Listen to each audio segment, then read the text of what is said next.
Hello दोस्तों, कैसे हो? आपका स्वागत है त्रिपान स्टडी सेंटर में। आज जो हम करने जा रहे हैं काफ़ी महत्वपूर्ण टॉपिक है निजीकरण यानी प्राइवेटाइजेशन।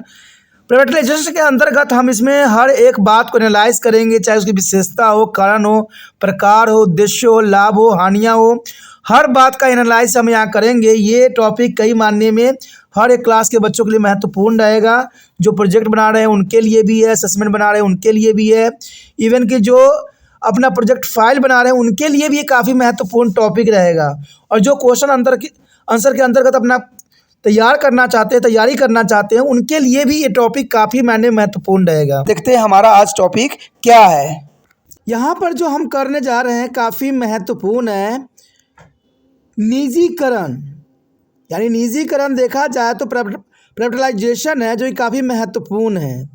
और हमारा यहाँ पर अगला टॉपिक जो आया है वो काफ़ी महत्वपूर्ण है निजी क्षेत्र के दोष या सीमाएं। ये काफ़ी महत्वपूर्ण यहाँ पर रहने वाला है कि निजीकरण के हमने दोष और सीमाओं का जो है विस्तार पूर्वक चर्चा करना है और समझना है कि आखिर इसमें है क्या। ये टॉपिक देखा जाए तो कई मायने में हर एक क्लास हर एक बच्चों के लिए महत्वपूर्ण है जिनके सिलेबस में निजीकरण है। निजीकरण की दोष या सीमाओं की आगे हम बात करें तो पहला पॉइंट यही दर्शाता है कि अधिक पूंजी की आवश्यकता वाले उद्योगों की स्थापना। और ये कहीं ना कहीं सच बात है कि अधिक पूंजी की आवश्यकता वाले उद्योगों की स्थापना ही यहाँ पर मेन मकसद रहता है कि जिसमें अधिक हमें पूंजी प्राप्त होती है, ऐसे उद्योग की हम स्थापना करते हैं। क्योंकि निजी क्षेत्र के वित्तीय साधन बहुत सीमित होते हैं, इसलिए इन क्षेत्रों में सामान्यतः ऐसे उद्योग की स्थापना नहीं की जा सकती है जिनमें अधिक पूंजी की आवश्यकता होती है।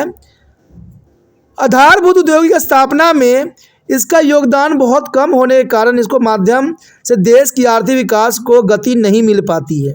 तो ये कहीं ना कहीं बहुत ही महत्वपूर्ण बात है कि अधिक पूंजी की आवश्यकता वाले उद्योगों की स्थापना करने से जो है देश को आर्थिक विकास की गति नहीं मिलती है, देश की विकास जो है रुक जाती है। क्योंकि हमारा सोच जो है सिर्फ अधिक से अधिक जो है लाभ कमाना होता है, लेकिन देश के प्रति हमारा सोच जो होता है ख़त्म हो जाता है, जिनके कारण देश के आर्थिक विकास की गति नहीं हो पाती है। तो ये काफ़ी महत्वपूर्ण यहाँ पर दोष और सीमाएं हैं कि अधिक पूंजी की आवश्यकता वाले उद्योग की स्थापना के कारण देश का विकास नहीं हो पा रहा है।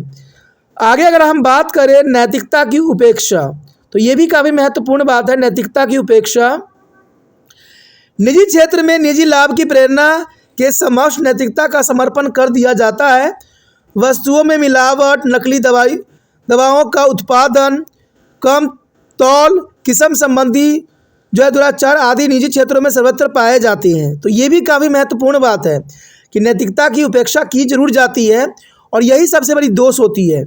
आज आप किसी भी क्षेत्र में चले जाओ, कहीं भी चले जाओ, वहाँ पर वस्तु में मिलावट, नकली दवाओं का उत्पादन, कम तौल, किस्म संबंधी दुराचार आदि निजी क्षेत्रों में सर्वत्र पाए जाते हैं। और मैं इसमें आप साधारण ही एक उदाहरण दे सकता हूँ आपके समक्ष कि आप लोग सरसों के तेल खरीदते ही होगे, उसमें कितने लीटर समझ के खरीदते हो? आप दुकानदार को क्या कहते हो कि मुझे 1 लीटर का ना तेल चाहिए, यही बोलते हो। और उस पर क्या लिखा होता है? उस पर लिखा होता है सिर्फ 900 जो है ग्राम लिखा होता है। तो आप समझ सकते हो कि 100 ग्राम का चोरी किसने किया? कंपनी ने किया, सरकार ने किया, या आम गरीबों को ये लूटने का काम कर रहे हैं। आज कोई भी सामान खरीद लो, जो बातें उस पर लिखी होती है वो मापदंड पे नहीं उतरता है और इससे सबसे अधिक जो फ़ायदा होता है कंपनियों को फ़ायदा होता है। मैं तो यही बात समझ नहीं पा रहा हूँ कि भारत सरकार करती क्या है। ये ताल मोल और जो मिलावटें और जो ये कम तौल जो होती है उस पर क्यों नहीं रिएक्शन लेती हैं? क्या भारत सरकार इतनी कमज़ोर हो चुकी है? मैं तो हैरान होता हूँ कि तेल जो हर एक व्यक्तियों की कहते हैं हर एक घर की ज़रूरत है, उसमें भी इतनी बड़े बड़े लोग भी इस बात को देखते हैं लेकिन नज़रअंदाज कर देते हैं। किस कारण? जब आप 1 लीटर का दाम ले रहे हो, हमारे 1000 ग्राम का दाम ले रहे हो, तो 900 ग्राम देने का क्या अर्थ होता है? क्या किसी ने इस पर प्रश्न उठाया? मैं तो यहाँ पर एक ही बात कहता हूँ कि यहाँ सरकारी विभाग सिर्फ तमाशा देखने के लिए बनाई गई है, एक्शन लेने के लिए कुछ भी नहीं यहाँ पर देखने को मिलता है। तो इसी कारण जो है नैतिकता की उपेक्षा होती चली जा रही है। देखा जाए तो सबसे बड़ा दोष माना जा सकता है कि वस्तुओं में मिलावट, नकली दवाइयों का उत्पादन। दूसरी बात, अगर नकली दवाइयों की बात करें तो आज नकली दवाइयों की एक होड़ लगी हुई है और ये सारे नकली दवाइयों का उत्पादन वो कंपनियां कर रही है जो सरकार से मान्यता प्राप्त कर रखी है, क्योंकि कोई भी दवाइयाँ सरकार के जो है मान्यता प्राप्त के उत्पादन का ही परिणाम स्वरूप होता है। कोई ऐसे ही नहीं बना सकता। जब तक सरकार जो है दवाई बनाने का परमिशन नहीं देता है, नकली दवाई भी नहीं बनाई जाती है। तो आप समझ सकते हो कि सरकार सिर्फ यहाँ पर झूठी खेल खेल रही है और आम जनता को यहाँ पर बेवकूफ़ बनाने की सबसे बड़ी साजिश चल रही है। और यहाँ तक देखा जाए तो मिलावटी चीज़ों की तो आप बात ही ना करें। आज मिलावटी चीज़ों की तो ऐसी ऐसी चीज़ें होती है कि समझ ही नहीं आता है। मैंने भी एक प्रचलित कंपनी से जो है एक शहद का एक बोतल लिया, लेकिन ये शहद का क्या हुआ आप समझ सकते हो कि जैसे ही सर्दी आया वो बिल्कुल ही वाइट पड़ गया। लेकिन जो मेरे गांव से आ रखा था शहद था वो बिल्कुल जैसा का तैसा ही रहा। तो समझिए इतने बड़े ब्रांड का क्या मतलब, जो अपनी प्योरिटी की पूरी डंका बजा रहे होते हैं। और ये आप लोग अपनी जो है दिनचर्या में भी महसूस करते होगे, लेकिन फिर भी कुछ भी नहीं कर पाते हो। तो नैतिकता की उपेक्षा तो होना स्वाभाविक बन जाता है। नैतिकरण तो हो रही है, निजीकरण तो हो रही है, लेकिन नैतिकता की उपेक्षा इसमें बहुत ही की जाती है। उसके पश्चात हमारे समक्ष आता है विलासिता की वस्तुओं के उत्पादन पर जोर। ये हमारे देश में आज के समय में बहुत अधिक हो रहा है और ये सब निजीकरण के कारण ही हुआ है कि विलासिता की वस्तुओं का उत्पादन जो है बहुत जोर पे है, चाहे वो आपकी भलाई में हो चाहे न हो। सिर्फ विलासितापूर्ण वस्तुओं का उत्पादन पे आज सरकार बहुत काफ़ी जोर दे रही है। कहते निजी क्षेत्र में विलासिता एवं आरामदायक वस्तुओं का उत्पादन पर अधिक जोर दिया जाता है और इसका कारण यह है कि इन वस्तुओं का उत्पादन और उपयोग समाज के बने वर्ग के जो है व्यक्तियों द्वारा किया जाता है। यानी बड़े समाज के जो बड़े व्यक्ति होते हैं, बड़े वर्ग के लोग होते हैं, उनके द्वारा ये विलासिता की वस्तुओं का सामान का जो है धड़ल्ले से उपयोग किया जाता है। और इनमें ऊंची मांग के कारण लाभ का मार्जिन अधिक होती है, क्योंकि अधिक मांग होती है तो इनका मार्जिन भी अधिक होता है। और इन वस्तु के उत्पादन के समक्ष आम उपभोक्ताओं को भोग की आवश्यकताएं वस्तु के उत्पादन की निजी क्षेत्रों में उपेक्षा की जाती है। आज उन वस्तुओं का उत्पादन होता है जिनमें अधिक से अधिक पूंजी उनको प्राप्त होती है। आज देखा जाए तो विलासिता की वस्तु के उत्पादन में हर एक कंपनियां जोर लगा रही है, जिनके कारण आज छोटे छोटे वस्तुओं का उत्पादन जो है भारत में नहीं हो पा रहा है और ये बहुत बड़ी समस्या खड़ी कर रही है कि आज देखा जाए तो बड़े बड़े लोगों की चीज़ों को ध्यान में रखी जाती है और उनके लिए ही उत्पादन किया जाता है। कि कोई भी कंपनी होती है सिर्फ एक ही बात पे ध्यान रखती है कि उसको कहाँ से कितना मुनाफा मिल सके। अब एक उदाहरण मैं ये भी आप बता सकता हूँ और सही है एग्जाम्पल भी। आपको पता होगा कि पहले के समय में कोई भी व्यक्ति जो है रिचार्ज बड़ा ही सुविधाजनक तरीके से कर लेता था, क्योंकि उस समय 10 रुपया 20 रुपये कूपन मिलते थे और गरीब लोग को जितना बात करना होता था उतना ही करते थे। लेकिन अमीर वर्ग में क्या था कि वो 2-2 घंटे बात करते थे, 3-3 घंटे बात किया करते थे, तो उनके लिए रिचार्ज जो थोड़ा महंगा था। अब देखिए सरकार ने कितनी बड़ी यहाँ पर चाल चल गई। अब ये मैं कंपनी की चाल नहीं कहूँगा, सरकार को कहूँगा चाल, क्योंकि कंपनी चाल तभी चलती है जब सरकार उसको इजाज़त देती है। पहले हम 10-10 रुपये के रिचार्ज से संतुष्ट थे, हम अधिक बात भी नहीं करते थे, तो हमें कई तरह की बीमारियां भी नहीं होती थी। लेकिन आज सरकार ने जो है इनके रिचार्ज वाले कंपनियों को सब कुछ जो है छूट दे दिया कि आप सारे रिचार्ज को एक जैसा कर दो, गरीब के लिए वही, अमीर के लिए वही। अब यही प्रश्न मैं उठा रहा हूँ कि गरीब और अमीर में क्या सरकार को नज़र फ़र्क नहीं दिखा? तो बात तो वही हो गया ना, गरीबों से जितना मर्जी लूट लो, चाहे अमीरों को सब पहुँचा दो। ये बहुत बड़ी समस्या है दोस्तों। यही बात यहाँ मैं समझाने की कोशिश कर रहा हूँ और यही बात यहाँ आता है कि अमीर लोगों की जो रहन सहन की वस्तुओं में सब कुछ बदलता चला जा रहा है। सरकार को कूपन वाली चीज़ों में करने में क्या हर्ज थी? क्या बंदे कम बात करते थे तो क्या सरकार को गलत लगता था? आज देखिए आम गरीब भी कहते हैं भाई मैंने 500 का रिचार्ज करवाया है, अगर मैं 2 घंटा 3 घंटा बात नहीं करूँगा तो मेरा पैसा ही व्यर्थ चला जाएगा। तो बेफजूल की बातों में लगे रहते हैं। सब्जी कैसा बना है, नमक पड़ा है कि नहीं, आज यही की डेली शॉप हो गया है। लेकिन ये सब का इफेक्ट जो है आने वाला भविष्य में देखने को मिलेगा। तो आज विलासिता की वस्तु के उत्पादन पर सरकार सिर्फ जोर दे रही है। आज सरकार हर चीज़ पे बैन लगा सकती है, लेकिन सरकार बैन नहीं लगाती क्योंकि उनसे उनको बहुत मुनाफा होती है। आज जैसे ही आप नेट खोलोगे इतनी तरह के गंदे गंदे भद्दे भद्दे चीज़ लिखे हुए आएंगे, तस्वीर आएंगे कि आम लोग भी इससे शर्मा जाते हैं। लेकिन सरकार इस पर कभी जो है बैन नहीं कर सकता, क्योंकि इस पर उनको पैसा मिलता है, मुनाफा कमाई होती है। तो ये विलासिता की वस्तुओं के कारण जो है आम गरीबों को भी इसका नुकसान देखने को मिल सकता है और ये सब निजीकरण के कारण ही हुआ है। तो ये सारे जो है सीमाएं हैं और ये सब नुकसान हैं। अगर आगे हम बात करें असंतुलित विकास की, तो जर्नल सी बात है, इससे असंतुलित विकास ही पैदा होगा, क्योंकि अमीर अमीर होता चला जाएगा और गरीब गरीब होता चला जाएगा। क्योंकि गरीब जो 2 रुपया पहले बचा के बच्चों को खाने पीने में लगाता था, आज रिचार्ज में लगवाएगा, क्योंकि कहते हैं ना, फ़ोन के बिना तो ज़िंदगी ही आज अधूरा हो गई है। तो सरकार को इस पर एक्शन लेने की ज़रूरत है और समझने की भी ज़रूरत है।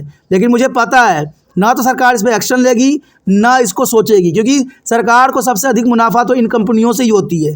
जब इलेक्शन आते हैं तो यही कंपनियां सब जो है उनके जेब भरते हैं और इलेक्शन में पैसा लगाते हैं। तो सरकार ये कभी कर भी नहीं सकती, इसमें कोई दो राय नहीं है। असंतुलित विकास की अगर बात करें तो निजी क्षेत्रों के उद्योगों में ऐसे स्थानों पर स्थापित होने की प्रवृत्ति होती है जो कि पहले से ही विकसित है, जहां वित्तीय, परिवहन एवं आधार संचरण संबंधी सुविधाएं पहले से ही लाभ बढ़ा जाता है। पिछले क्षेत्रों में लाभ की दर कम होने के कारण निजी में उद्योगपति वहाँ उद्योग को स्थापना नहीं करती हैं। इससे जो है अर्थव्यवस्था का असंतुलित विकास होता है। इसका मतलब ये हुआ दोस्तों कि आज बड़े बड़े कंपनियां भी वहाँ पर अपनी कंपनियां लगाना चाहते हैं जहाँ पर उनको मुनाफा होती है। वो इसलिए आज के समय में देखिएगा कि बड़े बड़े शहरों में ही बड़े बड़े कंपनियां जो होती है लगाई जाती है, गांव में नहीं लगाई जाती है, क्योंकि गांव में लगाने से सब कंपनियां डूब सकती है, कंपनियों को बहुत नुकसान पहुंचती है। इसलिए कंपनियां जो है बड़े बड़े शहरों में ही स्थापित की जाती है, और इससे ये नुकसान होता है कि गांव के लोग जो हैं शहरों की तरफ पलायन करते हैं, और इसी कारण से रेल में, बस में, ट्रक में सब जगह भीड़ की एक मार झेलनी पड़ती है, और किराया भी 2 से 3 गुना होता है। और ये देश की अर्थव्यवस्था को बिल्कुल ही चरमरा सा देता है, क्योंकि कारण क्या होता है? असंतुलित विकास के कारण। अगर यही गांव में फैक्ट्री लगाई जाती, गांव के आसपास होता, तो लोग पलायन भी नहीं करते और शहरों पर दबाव भी इतना अधिक नहीं पड़ता और न ही अपराध की प्रवृत्ति बढ़ती। तो ये सब सरकार नहीं सोच रही है, नहीं विचार कर रही है। सरकार तो सिर्फ आप लोगों को एक ढकोसला दे रही है कि सबका साथ, सबका विकास, और सबका साथ सिर्फ साथ ही लेगी, विकास कभी करेगी नहीं। और इसी कारण जो है असंतुलित का जो है समस्या हमारे देश में पैदा होते चली जा रही है। उसके पश्चात हमारे समक्ष आता है प्राकृतिक संसाधनों का अपव्यय। देखिए काफ़ी महत्वपूर्ण है। यदि देश की प्राकृतिक संसाधनों का उपयोग करने के लिए निजी क्षेत्र को छूट दे दी जाए, तो वह अपने निजी क्षेत्र को अधिकतम करने के उद्देश्य से इन साधनों का धनाधूर उपयोग करने लग जाएंगे। इसमें कोई दो राय नहीं है। अगर सरकार से अगर निजी कंपनियां एक पेड़ काटने की इजाज़त लेती है तो उसके जगह 1000 पेड़ काट के रख देती है। तो ये देखा जाए प्राकृतिक संसाधनों का अपव्यय जो है निजी कंपनियां बहुत ही जो है बुरी तरीक़ा से कर रही है। इसे देश की प्राकृतिक संसाधनों का व्यय होने की संभावना होगी। निजी क्षेत्र अनियोजित तरीके से इसका उपयोग जो है तत्कालीन लाभ के उद्देश्य से करेगा, जिससे भविष्य में इन साधनों को समाप्त हो जाने का खतरा सदैव बना ही रहेगा। और इसमें कोई दो राय नहीं है। आज हम देखते हैं हमारे पर्यावरण में ऐसे बहुत से जीव जंतु हैं, पेड़ पौधे हैं जो ख़त्म हो गए। भारत में इतने चंदन की लकड़ियाँ हुआ करती थी, आज बड़े बड़े जो है उद्योगपतियों के कारण ये चंदन तो हमारे देश से ही गायब होते चले जा रहे हैं, और आने वाला समय में शायद हमारे देश में कहीं भी नज़र ना आए। तो ये सब बातें जो होती है बहुत ही महत्वपूर्ण होती है। कहते हैं आज निजी कंपनियों के हाथों में देने के कारण हमारा कहते हैं फ़ायदा कम हो रहा है, नुकसान अधिक हो रहा है। आज देखा जाए तो हम वही काम फिर से दोहरा रहे हैं जो अंग्रेज़ों के समय हुआ था। हमने सारी चीज़ें जो है कंपनियों को हाथ में दे दिए थे अंग्रेज़ों के टाइम, तो हमारी सब कुछ तहस नहस हो गया था। राजा महाराजा ने भी यही गलती किया कि कंपनियों को सारा अधिकार देने लग गई, जिनके कारण जो है उनके हाथ से ही पूरा देश चला गया। आज भी सरकार वही गलती कर रही है कि विदेशी कंपनियों को, निजी कंपनियों को सारे अधिकार दे रहे हैं, जिनके कारण आने वाला समय में सारे भारत का जो है किस्मत का फैसला निजी कंपनियां ही करेगी। सिर्फ सरकार नाम मात्र ही रहेगी, सिर्फ शक्ल देखने के लिए रहेगी। और ये सब होता है। कहते हैं प्राकृतिक जो संपदा का नष्ट हो रहा है, ये बहुत बड़ा दुष्कर्म कार्य है। आज आप किसी क्षेत्र में चले जाइए, बड़े बड़े कंपनियों ने घर बनाने का ठेका ले लिया है, और इसके कारण जो है प्राकृतिक आवास जो है ख़त्म होते चले जा रहे हैं। जीव जंतु जो है रोड पे आ गए हैं, जिनके कारण उनकी मृत्यु हो रही है। तो सरकार इस बात पे कभी भी जोर नहीं देगी, क्योंकि सरकार उस रास्ते से कभी नहीं गुजरती है जहाँ पर जीव जंतु की हत्या होती है, मरते हैं। उनके लिए तो जब भी रास्ते चलते हैं वहाँ पर तो ईंट पत्थर को भी सरकार के लिए साफ़ कर दिया जाता है। कोई मंत्री बाहर के उनकी कार्रवाई क्यों न निकले, हर लोग को ठहरा देते हैं, मंत्री जी कार्रवाई पहले निकाल देते हैं। तो यही तो हमारी देश की सबसे बड़ी विडंबना है कि कहते हैं हम आम व्यक्ति हैं, लेकिन आम के जगह जैसे ही उनको पोस्ट मिल जाता है वो खास हो जाती है। आम गरीब जो है एम्बुलेंस में तरफ तरफ के मर रहा होता है और मंत्री जी का काफिला गुजर रहा होता है। सोचिए कैसी विचारधारा है। जो व्यक्ति कहते हैं कि हम आम जनता के लिए हैं, आम व्यक्तियों के लिए है, तो आम व्यक्ति तो मर रहे हैं और आपकी काफिला निकल रही है। कभी सरकार ने इस बात पर सोचा? कभी नहीं सोचेंगे। तभी तो पूरे देश को जो इन्होंने निजीकरण करने के उद्देश्य से रखा और हर क्षेत्र को निजीकरण कर दिया है। ये नहीं कि अपने क्षेत्रों में सशक्ति बरते, अपने क्षेत्रों को जो है सही से विकास करे, सब निजी कंपनियों के हाथों में सौंप रहे हैं। तो वही होगा जो हमारे ब्रिटिश समय काल में हुआ था, राजा महाराजाओं के समय हुआ था। कहते हैं ना दोस्तों, हमेशा इतिहास दोहराई जाती है और यही इतिहास फिर से दोहराई जा रही है, क्योंकि हमने काफ़ी समय आज़ाद रह लिए ना। अब हमें प्राथमिकता की अभी आवश्यकता है। हमारा देश तो ऐसे ही चलता रहा है, क्योंकि आज हमारे देश में यही तरह की जो विडंबनाएँ हैं चलती चली जा रही है और प्राकृतिक संसाधनों का इस प्रकार ये दोहन कर रहे हैं कि शायद भविष्य में भी ये प्राकृतिक संसाधन हमें नज़र तक ना आए। तो इसी के साथ हमारा ये टॉपिक ख़त्म हो जाता है। आगे का टॉपिक और भी महत्वपूर्ण है, तो आप बने रहे तिरपान स्टडी सेंटर के साथ। आगे जो होगा हम निजीकरण के महत्व पे भी विस्तार पूर्वक चर्चा करेंगे, तो इसके लिए आपको बने रहना पड़ेगा तिरपान स्टडी सेंटर के साथ। अगर आपको ये वीडियो समझ में आई, अच्छा लगा, तो जितना हो सके शेयर कीजिए, ठीक है। पहली बार मेरे चैनल पे आए हो, पहली बार वीडियो देख रहे हो, अच्छा लग रहा है, समझ आ रहा है, चलो सब्सक्राइब जरूर कीजिए। चलो सब्सक्राइब कीजिएगा, तभी जो है आने वाला समय में अगला वीडियो का आपको नोटिफिकेशन मिल पाएगा। सब्सक्राइब नहीं कीजिएगा तो अगला वीडियो का नोटिफिकेशन आपको प्राप्त नहीं होगा और कई वीडियो से आप अनभिज्ञ रह जाइएगा।